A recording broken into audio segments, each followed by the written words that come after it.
Hello. I'm just here to make a little video on concentration using moles. So we've done this in class already, but I didn't get a chance to film a video beforehand.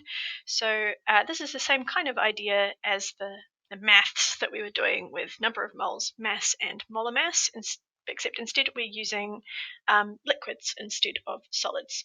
So if I'm given a solid sample of something, I can work out the number of moles using its mass. But if I'm given a liquid sample of something, I can still work out its number of moles using this this calculation. So again, the number of moles or the group of particles is still given the symbol N and the unit mole. And the important thing to remember is that this N is the same N as the one that you use for mass over molar mass. So if you work out the number of moles of something using N equals CV, you can reuse that number in N equals mass over molar mass. So they're the same number. Volume is given the symbol V for volume and the unit L in litres. So this is something really important. Everything must be in litres. So if it's given to you in millilitres, you need to convert. And finally, you've got concentration of the solution that is given in moles per litre, or MOL, L to the minus 1, and given the symbol C. So here's a magic triangle. If you need it, same idea as the other one. You cover up the thing you're looking for, and whatever is left, if it's over each other, is divided, and if it's next to each other, it is multiplied.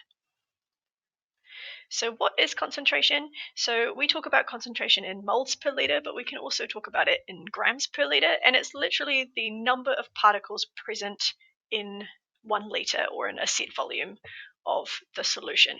So it tells us how crowded that is, which tells us how easily it can react. So you might remember that from rates of reaction in Level 1. So, for example, a solution with a concentration of 20 moles per litre, which is 20 moles of that solution in 1 litre of water, so 20 moles of, say, hydrochloric acid present in 1 litre of water, that has lots more particles present in that 1 litre than a one with a concentration of 2 moles per litre, which is 10 times less particles present. So it's going to be less reactive because there are less particles present to react. So we consider that in terms of strength. So here is an example. You can see here in the 0.9 grams per litre sodium chloride, you've only got a couple of particles floating around, and as you increase the mass that is dissolved, you end up with more particles, and it is therefore more concentrated. And just a point that we can also talk about concentration in grams per litre, which is simply saying how much, what mass of that compound was dissolved in the water to provide something of this concentration. So you can convert between the two of them.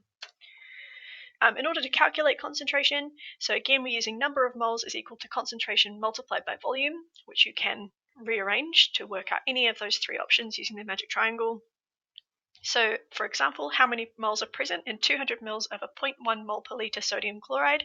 So we have volume given to us, 200 mils, and concentration, which is 0.1 mole per litre, and we're trying to find N, number of moles. And note that we've been given this volume in milliliters, not liters. We have to convert it first, and we can do that by dividing it by 1,000. So 200 mils is 0.2 liters. So number of moles is 0.1 mole per liter times 0.2, or 200 divided by 1,000 liters, gives us number of moles of 0.02 moles. So in that 200 mils, we have 0.02 moles of sodium chloride. So if you haven't done this already, please make sure that you give page 11 in your SciPad a go.